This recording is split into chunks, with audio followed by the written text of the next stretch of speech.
వైఫ్ని. బేసిక్గా నా హస్బెండ్ నార్మల్గా అయితే మాత్రం మా రిలేషన్ 7 years బట్టి ఎప్పుడు ఎలాంటి డిస్టర్బెన్స్ అయితే లేదు. ట్రూత్గా చెప్పాలంటే నా హస్బెండ్ నేను ఈ 7 సంవత్సరాలు ఒక్కసారి కూడా నేను ఎప్పుడు ఇలాంటి పొరపాట్లు ఎప్పుడు చూడలేదు. టెక్స్టులు మెసేజ్లు నా దగ్గర ప్రూఫ్లు ఉన్నాయి, చూపిస్తే మాత్రం అంటే ఇట్లా ఎలా వస్తుందంటే మరి నా హస్బెండ్ కూడా చెప్పడం ఏంటంటే తనే ఇట్లా నన్ను కొంచెం ఇది చేసింది, సో అందుకోసం అని ఏ అబ్బాయి అయినా సరే మరి ఎట్లా ఇలాగే అయిపోయింది ఇంకా అని చెప్పి తను చెప్తున్నాడు. మరి ఆ అమ్మాయి ఏమంటుందంటే నాతో కూడా చాలా మంచిగా మాట్లాడేది. సో నేను లాస్ట్ టైం సూసైడ్ చేసుకోవడానికి వెళ్ళాను అనమాట. ఇట్లా ఈ అమ్మాయి విషయంలోనే కొంచెం నాకేదో కొంచెం నెగిటివ్ వైబ్ వచ్చి సో నేను బయటికి అంటే నేను సూసైడ్ చేసుకోవడం వరకు వెళ్ళిపోయాను. నాకు బాబు ఉన్నాడు, బాబుని తీసుకొని సూసైడ్ చేసుకోవడానికి వరకు వెళ్ళిపోతే ఆ అమ్మాయి నా కోసం ఫుల్గా అంటే ఎక్కడ ఇది బాగా స్ప్రెడ్ అయిపోతుందా ఏంటి అనుకుందో ఏమో తెలియదు, కానీ కంటిన్యూగా నన్ను ఫాలోఅప్ చేస్తూ ఎక్కడున్నావు ఏమైంది నాకు అప్పుడు కూడా ఏం డౌట్ రాలేదు. తర్వాత చూస్తే మెసేజ్లు ఇవి అవి అన్నీ చూస్తే ఇలా రావాలి, మీ అన్న రావాలి. మెయిన్ వాళ్ళిద్దరికి కలిపి ఒక ఆయన ఉన్నాడు, ఆయన రిత్విక్ అని చెప్పి, వాళ్ళిద్దరు మీడియేటర్, అబ్బాయి పర్సనల్ అసిస్టెంట్ ఇద్దరికి. సో అసలు ఆ అబ్బాయి ఫోన్లో ఎన్ని టెక్స్టులు ఇవన్నీ బ్యాకప్ చేసి చూస్తే అసలు చాలా ఇదిగా ఉంది. సో నేనైతే మాత్రం కోరుకునేది ఏంటంటే నా హస్బెండ్ అయితే తప్పైపోయింది, నాకు ఒక ఛాన్స్ అయితే ఇవ్వు అని చెప్పి ఆయన చెప్తున్నారు.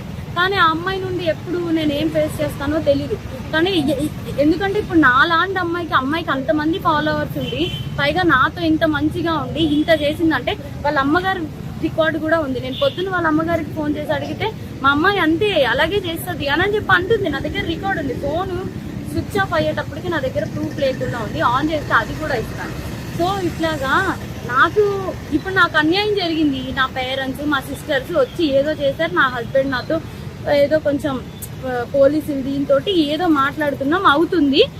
ఇప్పుడు నా లాంటి అమ్మాయి ఒకవేళ వేరే ఒక అమ్మాయి ఎవరైనా దొరికింది అనుకోండి, అమ్మాయి ఇదే స్ట్రెస్ తట్టుకోలేక సూసైడ్ వరకు వెళ్తే ఎంత ప్రాబ్లం. నేను ఇది ఒక్కటే ఆలోచిస్తున్నా, ఎవరైనా సూసైడ్ వరకు వెళ్ళారు అనుకోండి అప్పుడు ఎంత ప్రాబ్లం ఉంటుంది. అమ్మాయికి తెలుసు నాకు బాబుని కొనేటప్పుడు నేను ఎంత డిస్టర్బ్ అయ్యాను, చాలా హెల్త్ ప్రాబ్లమ్స్ ఎలా వచ్చాయి అమ్మాయికి అన్నీ తెలుసు. ఒక ఆడపిల్ల అయ్యి ఇంకో ఆడపిల్లకి అంత త్వరగా ఎలా మోసం చేస్తుంది, అది కూడా నా పక్కనే ఉండి మళ్ళా ఈశ్వర్ నిన్ను మోసం చేయట్లేదు, నేను అలాగా నీకోసం ఏడుస్తూ ఇంత చేస్తూ నా హస్బెండ్ తో అసలు అది ఎట్లా ఉండగలుగుతుంది. నా హస్బెండ్ కి డ్రింకింగ్ హ్యాబిట్ కూడా లేదు, అలాంటి తనకి డ్రింక్ కూడా చేయించారంటే అసలు నాకైతే అర్థం కావట్లేదు. అసలు ఈ ఫోక్ ఇండస్ట్రీ అంటే నేను చాలా ఈయనకి మంచి వాళ్ళందరూ చాలా మంది మాట్లాడుతుంటే అబ్బా చాలా ఇట్లా ఉంటది అట్లా ఉంటది అనుకున్నా కానీ ఇంత అన్యాయం నా వెనక ఇలా జరుగుతుంది అని చెప్పి నేను ఎప్పుడైతే అనుకోలేదు. నెక్స్ట్ ఇదేంటంటే ఇట్లాంటి అమ్మాయిని మాత్రం అసలు ఫోక్లోకి వీటిల్లోకి ఎంకరేజ్ చేయకూడదు. ఎందుకంటే ఇప్పుడు నా హస్బెండ్కి జరిగింది, రేపు అన్న రోజు ఇంకో హస్బెండ్ వాళ్ళ అమ్మగారే చెప్తున్నారు కదా డైరెక్ట్ గా మా అమ్మాయి అంతే అని చెప్పి. సో ఇవన్నీ కొంచెం చూసుకొని కొంచెం ఫోక్లోకి తీసుకునేప్పుడు కూడా మనుషుల కోసం నేను మిగతా వాళ్ళని అనట్లేదు, కానీ ఇట్లాంటి వాళ్ళని మాత్రం కొంచెం చూసుకోండి, కాపురాలు పోతాయి, చిన్నపిల్లల లైఫ్లు పోతాయి. కాస్టింగ్ కల్చర్ అనేది బేసిక్లీ ఫిల్మ్ ఇండస్ట్రీలో ఫోక్ ఇండస్ట్రీలో జరుగుతుందనేది ఆరోపణలు ఉన్నాయి. మరి దాని మీద మీ అభిప్రాయం ఏంటి? ఇది కూడా అదే కోణానికి చెందిందా లేకపోతే ఇండివిజువల్? అట్లా ఏం లేదు, నిజం చెప్తున్నాను కదా. మా హస్బెండ్ కి డ్రింకింగ్ హ్యాబిట్ లేదంటే మీరు ఆలోచించండి.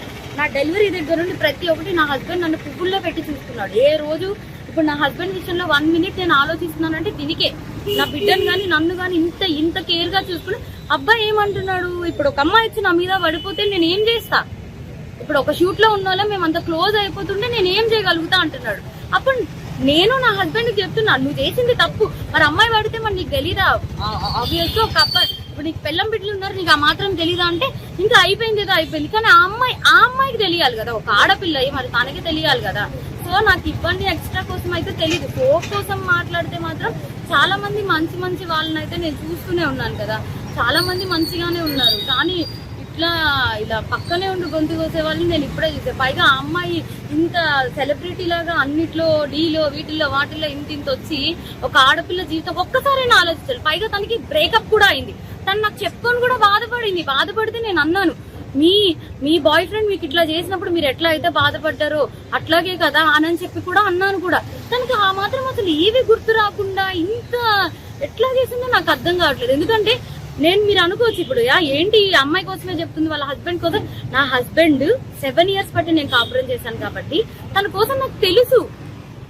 అది నేను చెప్పే తన కోసం నాకు తెలుసు, తను కూడా ఒకటే కదా అంటున్నాడు, మీద మీద పడిపోతే నేను ఏం చేయగలుగుతాను అననే అంటున్నాడు. సో ఇదేం చెప్తున్నానంటే కొంచెం ఈ రోజుల్లో అమ్మాయిలతో కొంచెం జాగ్రత్తగా ఉండాలి, ఫ్రెండ్స్ ఇది అవి అని చెప్పి కూడా నమ్మద్దు. ఈ పోకు వీటిల్లోకి అయితే మాత్రం పోకనే కాదు, దేంట్లో అయినా సరే పంపించే ముందు ఒకసారి ఆలోచించుకోండి అంతే.